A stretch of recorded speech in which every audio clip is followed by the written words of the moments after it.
Welcome to another episode of First Impression Sports Talk. Today we're going to be talking about all things NBA Finals conferences. I'm your host, Jasmine Pollock, so let's get started.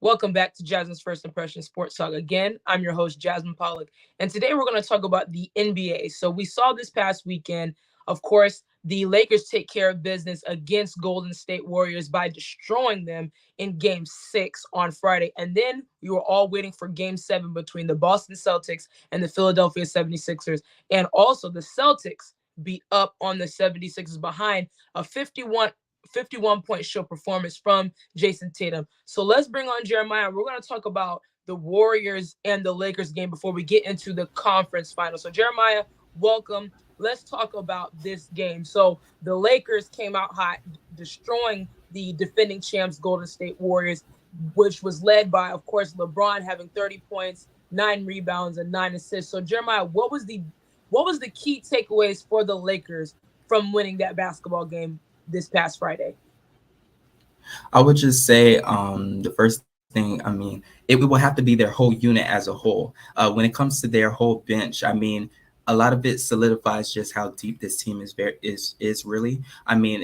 Going from Vanderbilt all the way to Malik Beasley, then you have Lonnie Walker, Austin Reeves, Ruby Hachimura, and so many deep ones that you can say, okay, I have a great and deeper squad than this other team. And that's why I think that the Warriors struggle with as well, having no production from Jordan Poole, also from the other contributors, and nobody could really stop AD at the end of the day. And right there, Yes. That was a recipe for the Lakers to actually win this whole season. Yes, and of course, we all know the Warriors are the defending champions after beating the Celtics last year in the finals, and that was a competitive match. But Curry and that team were just too deep, and they were just too much for them. They were veterans and different things like that. But let's get into some of the numbers because I know people want to hear about the numbers. So I think what the Lakers did to start off is definitely get AD going. He finished with 17 points, but the biggest thing that came into mind was him having 20 rebounds and 3 blocks in that game. So even though he started off very hot from the offensive side of the ball, he ended up becoming a defensive presence that they needed down the stretch because the Warriors put him in a lot of pick and roll situations, causing him to defend the 3-point line. But he stayed down low, got block shots, was very active on the defensive end and making it very hard for the Warriors to get up into the paint. But LeBron James from jump, he was already being aggressive. And let's look at this. Like I said, he had 30 points, 9 assists, 9 rebounds. And then, of course, Austin Reeves, he had 23 points, 7 of 12 field goal percentage, 4 of 5 3-points, which included a halftime 3-point shot before the halftime. And he looked incredible. But as a whole, even though the Warriors out-rebounded the Lakers, but what separated this game was the Lakers were 52% from the field, 50% from 3, and of course, they were both neck and neck in the 70s when it came to free throws. So when you look at this Warriors team, Jeremiah, let's talk about their numbers as well. Steph Curry finished with 32 points, but terrible shooting night for both him and Klay. Klay had 8 points. When you talk about the Splash Brothers, you expect them to be scoring at least 23s a game. That's how the Warriors win basketball games. But they combined for 9 threes altogether. And that's the lowest they've had since being teammates. So what's going to happen with this Warriors team, and is their dynasty over? Well, when it comes to this Warrior team itself, I believe that they have to actually, I would just say, start from the core of it. Who were your weak points when it came to this season as a whole? Yes. Curry for himself, he's already going to be good under contract. He's the face of their team, of course. Steve Kerr, I don't think that he's going anywhere. This is his first loss against the Western Conference in like 19 series. So that's very 19 impressive. series, yes. And for Clay, yes, for Clay, it's mostly a big thing for him because he's been very inconsistent very much these last 2 years for his team. And I can just say he is up for an extension, but I doubt that the team will give him such a long extension. Now, he does come into place, but it all depends on Clay or they're going to play Draymond at the end of the day. I believe they're going to have to let one of them go or at least make a certain trade to get younger assets back if they're looking to trade Clay or if they're looking to trade Draymond. And of course, when we look at Klay Thompson, he's obviously second behind Steph Curry in all-time three. So they're not called the Splash Brothers for no reason. They both shoot the three ball in an astronomical way and have transcended the transitioned the scoring ability of the 3-point. But let's look at his numbers in that game against the Lakers. This is Klay Thompson. 8 points, which is absurd. That's not him. 3 of 19 from the field. 2 of 12 from 3. Now, we know that is not his game, and we have seen years past where he would have game 6s where he would go for 50 or 60 points, and we would see him compete at the highest level. Even in game 2, they blew the Lakers off the floor, and he was on fire in that game. But what is so crazy, I think what happened is the Lakers made him very uncomfortable. And I think when you look at a 3-point shooter like a Klay Thompson, when they do that pick and roll, you have to meet him as soon as he gets around that block. You have to meet him at every time. And if you notice, if you look at Klay, his strong suit is not going to the basket. His strong suit is not in the paint or putting the ball on the floor and really putting his head down. That's not his game. So when we look at it, the Lakers made him one-dimensional for the rest of the series and said, you know what? We're not going to let you shoot these threes. We're going to make you put the ball on the ground and drive to the hoop. And he's turned the ball over astronomically. And it's just, if I'm the Warriors and I'm looking into this offseason, there's a lot of questions regarding Draymond. And if I am Golden State, I would rather keep Klay Thompson than Draymond because, of course, we know, and I love Draymond. Draymond's a phenomenal player. But I think it's time for Draymond just to have a new sense of scenery. Of course, a lot of techs. He was second in the league behind Dylan Brooks and techs. I agree. He's of course he's the heart and soul of this team. But Klay Thompson and Curry they're the unsung heroes a lot because of the percentage of threes that they take. Draymond has to go, especially what happened between him and Jordan Poole. And let's talk about that guy Jordan Poole as well. They gave him a huge contract extension, over $100 million, and he has taken a steep decline this season and even the playoffs. In this game, let's talk about him in this game. Jordan Poole, 7 points, 3 of 10 from the field, and 0 for 3 from 3. He didn't make any threes. So the question was, is Jordan Poole the third option now, being that he showed signs of greatness last year and helped them win a championship, and it was building some tension between him and Draymond. But now he didn't show up. So Jeremiah, do you think Jordan Poole could be traded, or you think the Warriors are going to stick with that? I think that they're going to stick it out probably another year now. Depending on how this next year goes, I think that they'll be like, listen, this is your year to be like earning this money that we're giving you, or else we're going to give you the and probably direction. Because what he has done, especially this last season, was very subpar. And especially coming off of being one of the finalists for 6th Man of the Year last season. You go to this decline, and to be honest, it's very disappointing. I agree. And terrible shot selections, decision making, and then you have to just cement just the liability on defense. So you're hurting your team everywhere you come from, especially coming off of the bench when he's supposed to be giving productivity off of the bench. Yes, and I agree. And for Jordan Poole, I don't know what he's going to do in this offseason. I know him and Draymond, there is some tension somewhere within this team and him. So we're going to definitely see what's going to happen with this. But that wraps up the first segment. And the next segment, we're going to talk about the Eastern Conference, where the 76ers have a lot of issues going on in their organization. They have some decisions to make heading to this offseason. So when we get back, We're going to do a recap of the Boston Celtics versus 76ers and the preview of both conference finals. So don't go anywhere.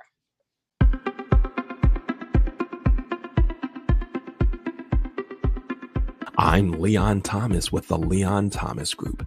Podcast, virtual events, webinars, streaming shows, and so much more.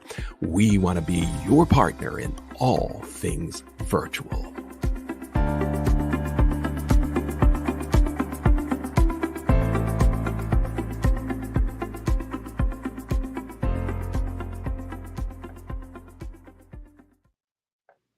Welcome back to Jazz's First Impression Sports Talk. I'm your host, Jasmine Pollock, and I want to give a special shout out to people on LinkedIn for getting me to 150 followers for me to be able to go live on LinkedIn now. So thank you to all my supporters for believing in me and constantly giving your support. If you like to catch me on LinkedIn, it's going to be just Jasmine Pollock. Also check out my YouTube channel, which is Jasmine's First Impression Sports Talk, and my Twitter at JazzyEsk on Twitter. And if you want virtual news and virtual things done for your podcast, go to leonthomasgroup.com. So let's get into the second half of our segment, which is the Eastern Conference, the Boston Celtics versus 76ers, Game 7. Who is going to take the throne? Young Lion and Jason Tatum versus the MVP Joel Embiid, and it was not a game at all, Jeremiah. So let's talk about this.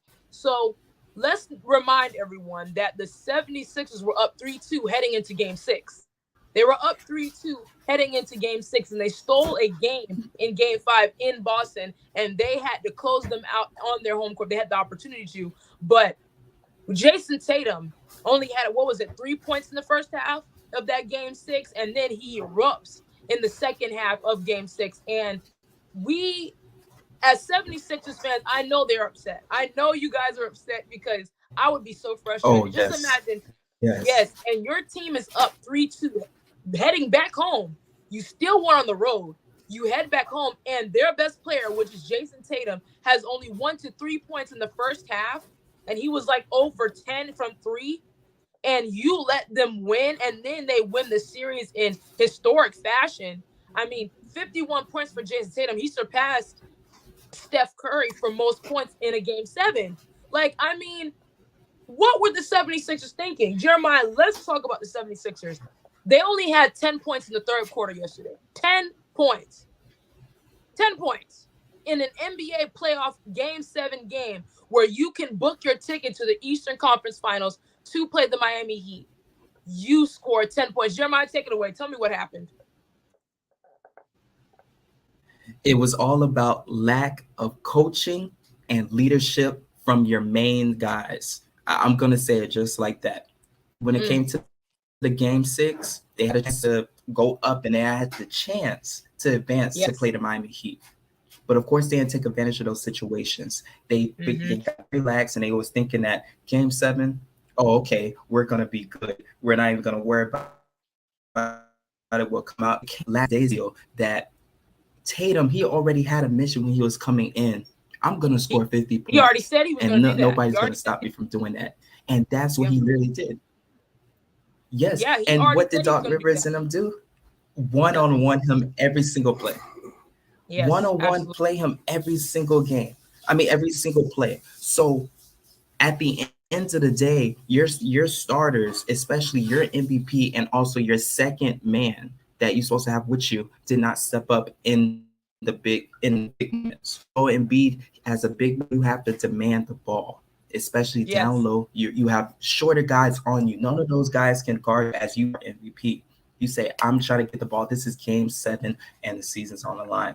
For James Harden, 9 points. This is another resume of him just showing up short and shorter and shorter. And to be honest with you, I think that 76ers need to move off of James Harden, get what they can get if they do try to trade him. And then I would just say, try to build off of that. And for Joel Embiid, I don't know how his future is going to go, but right now he is 0-3 when it comes to Game 7s.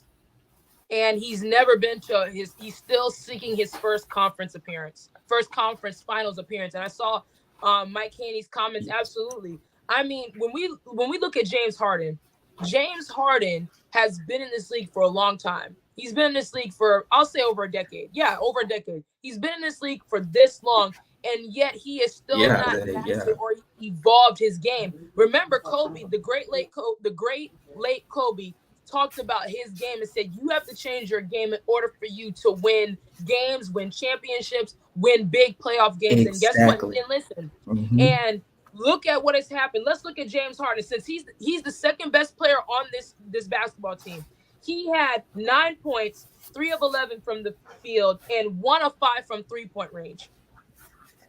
That is terrible, James. Like, we have seen you. You are an league MVP. You have been an MVP. You averaged. There was a streak where you were averaging at least 40 points a game. And when Joel Embiid, now we're going to get on Joel Embiid as well, Yes.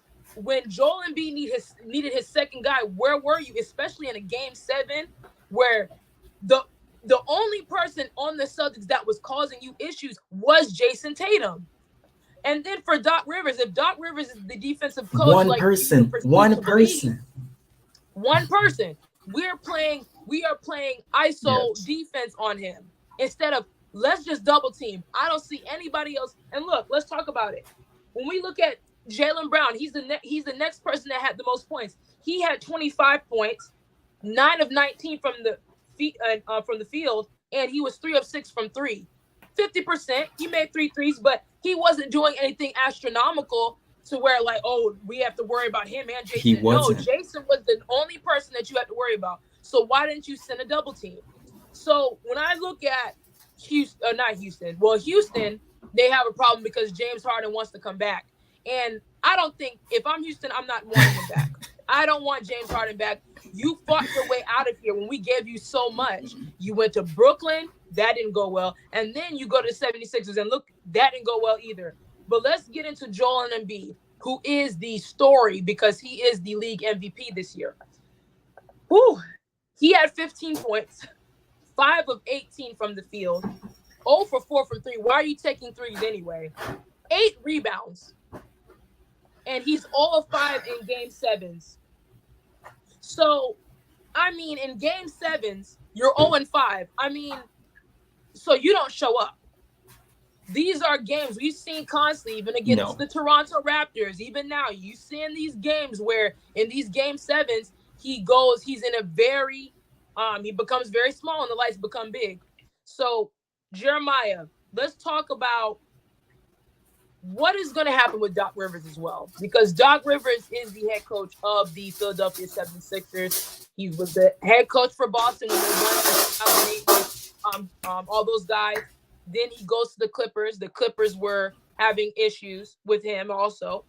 Now he's at the 76ers. So will he lose his job? Will he lose his job? Oh, definitely, he's losing his job. And I think right now, I mean, they're right now and everything else. But when it comes to Doc Rivers' resume, it's not looking good. And over time, it's got worse and worse as it gone on. He hasn't been to the NBA Finals since the Celtics in 2008. That is a huge letdown, especially from how many opportunities he has had over the time. Being with the Clippers multiple times for multiple years, and then going to the 76ers, and then you don't amount to anything but plus blowing so many 3-2 to 3-1 leads. And to be honest, it's so ridiculous that he's keep getting these opportunities when there's other coaches. He is the coach with the most blown 3-point lead, three point. When he's up three wins, he has the most losses as a three win coach. That is ridiculous. And Doc Rivers hasn't won a championship since 2008.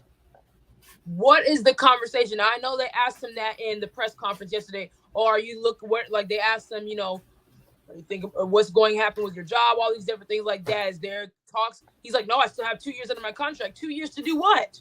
2 years to do what? We've seen enough. You've had Ben Simmons. Now, Ben Simmons has, we saw what he posted on his story. I don't know why Ben Simmons is talking, because he was at home. He's been at home even before the playoffs started. But when we look at the 76ers, they have built they have had enough talent to compete. But I do think they need a new scenery.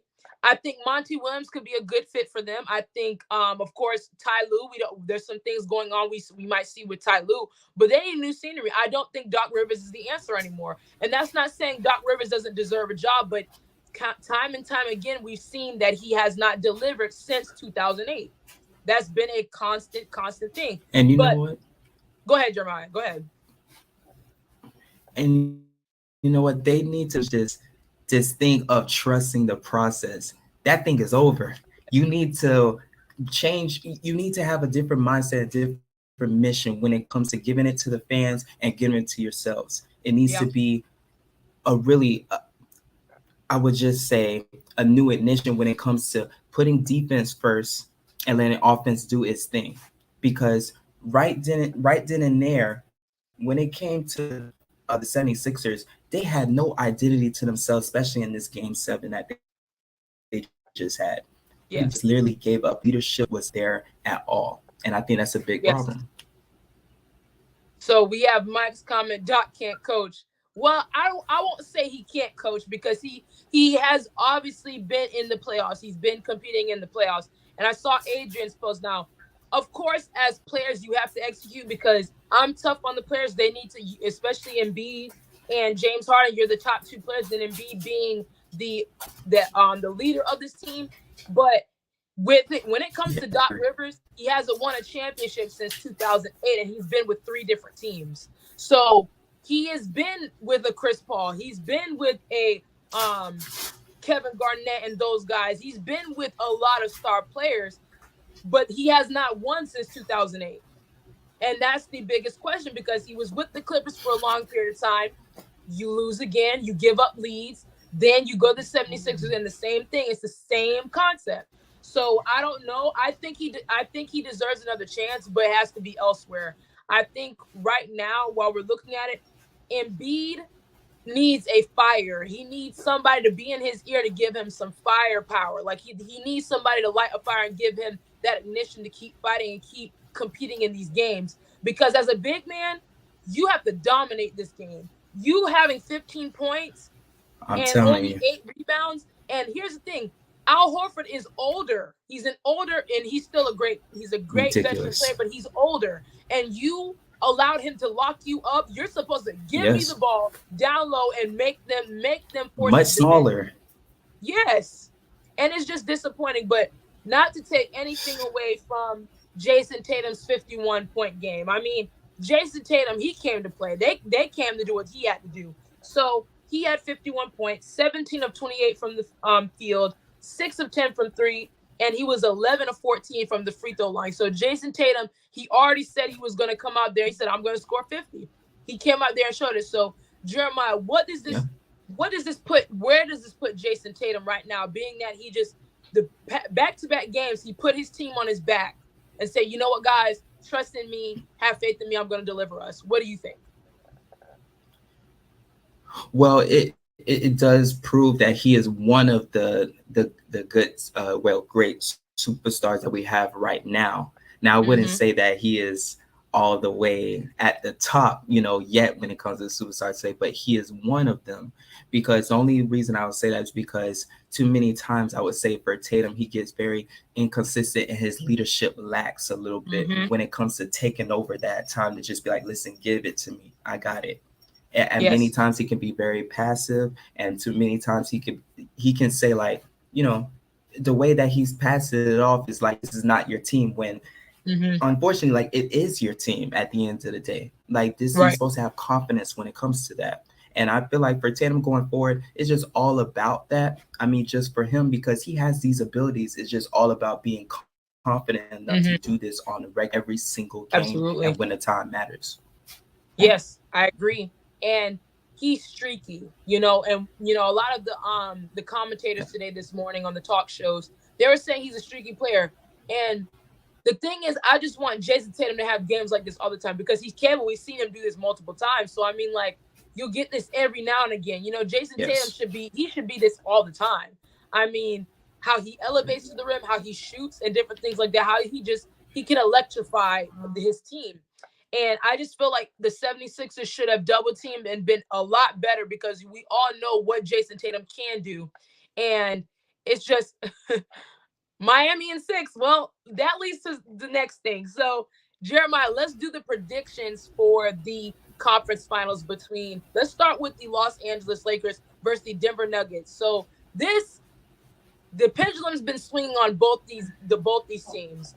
Nuggets have been the number 1 team all year. Lakers started 2-10, but they have stormed their way back, and of course they're led by King James. But that bad man Joker right there, he's also a bad man. So, Jeremiah, who's gonna win and why are they going to win? I have Lakers in 5. I'm gonna give you the reason why I would say Lakers in 5. Okay. In a way, I would say in 5 because for Okay. myself, I believe that, of course, I feel like Lakers gonna have one of those, they forget how to play basketball. They turn into LA Fitness Lakers at the end of the day at one time. But I feel like when they are engaged in a way, they can't stop when it comes to their team. Their bench is very deep. Like I was just saying, what Hachimura, Reeves, Vanderbilt, and also you have Lonnie Walker so deep inside there to where you don't have to have an old LeBron and also injury AD to always have to carry every single time. Your supportive cast is there, and I just feel like it will outweigh Denver's, because Denver's, I feel like, is more inconsistent than the Lakers at the end of the day, because Jamal Murray, I can't put all of my trust in him. I seen what he did inside this Sun series, and also when it comes to Pope, you have a lot of good additions, but when it comes to those lights, I seen them in those moments, and I know a lot of times they do freeze up. And Jokic gonna get his points, and I know that him and AD are gonna have his battles, but I still don't think that anybody on that team can guard LeBron. I would agree, but I'm not going to say 5. I'm going to say Lakers in 6 because I do have respect for Denver. Denver is a tough team, but I just feel like when we look at let's look at the teams now. Let's look at them. So when we look at Davis is so soft, but I have, of course, the Lakers going in 6. I have Lakers winning in 6, but here's why. When we look at Denver, Joker is going to come to play. I expect him to come to play. I expect him to be Joker in that 2-time league MVP. But outside of Joker, they don't have a LeBron James. They don't have a guy that can dictate a whole game the way LeBron can. And when we look at the supporting cast of the Lakers, you mentioned Austin Reeves, D'Angelo Russell, Dennis Schroeder, guys like that, Hachimura, all those guys are going to be around there, and they're going to try to clog the middle. I believe that's what Denver's going to do. They're big, they're physical. You got Aaron Gordon, you got guys like that, Porter Jr., guys like that are going to be in the middle to clog it up, to keep LeBron from getting there. But that's going to be a problem because the Lakers can also shoot your lights out. They have improved greatly as a 3-point shooting team. And when we look at it, the Nuggets, I haven't seen the Nuggets. When we look at both teams in their path to the Western Conference, the Lakers have had a tougher schedule than the Denver Nuggets have. Now, I get they played Devin Booker. Now, if Devin Booker and Kevin Durant can each combine for 80 points with just them two, what do you think the Lakers are going to do? And guess what? The Lakers are the number 1 defensive team in the league. Exactly. Number 1 defensive team in the league. That's 1. 2, they have LeBron James. I'm not saying Denver won't take some games because I believe they will, but I have the Lakers in 6 because of what LeBron means and what he's going to do. And he's going to be rested. Watch out. I have Lakers in 6. But let's go to the Eastern Conference Finals, which is the Boston Celtics and the Miami Heat. So, Jeremiah, you're a Heat fan. Miami, stand up. I'm going for the Heat, obviously, but Jeremiah, who do you have and why?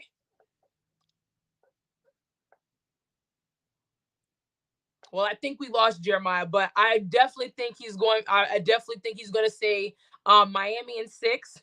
I have Miami in 6 as well, and I saw Mike had Miami in 6 as well. I just look at this Miami team. Coach Spoelstra, he's been in this league for a long time, and he's been back to the conference finals for 8 times in his tenure, and he's just been able to improve players and put schemes together in order for these teams to compete and his teams to compete. And when I look at the Boston Celtics, I feel like the Celtics had to do so much in order to win. And I feel like Jimmy Butler and this team is finding ways to win, and they find ways to win at multitude of ways. You have Bam Adebayo, you have all these guys. Of course, they're missing Tyler Hero. He has the broken hand, but I feel like guys have stepped up greatly for the Miami Heat, and I feel like this is going to be a battle-tested series.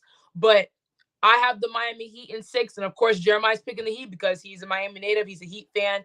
But that wraps up the segment. That wraps up the show for First Impression Sports Talk. I will see you guys next week. Thank you all for your comments. Thank you, Mike. Thank you, Adrian. Thank you, all the people that make this possible. Thank you, Remy. Thank you, Jeremiah. And thank you to all the Leon Thomas group for making this possible. I'll see you guys throughout the week. Make sure you check out past episodes of First Impression Sports Talk every week through my social media pages at Jazzy Esk on Twitter, Jasmine Pollock on LinkedIn, and First Impression Sports Talk on YouTube. And not to mention, my website is now revamped. So it's going to be jasmineonsports.com, but it's a revamped and renewed website. So we'll see you guys next time.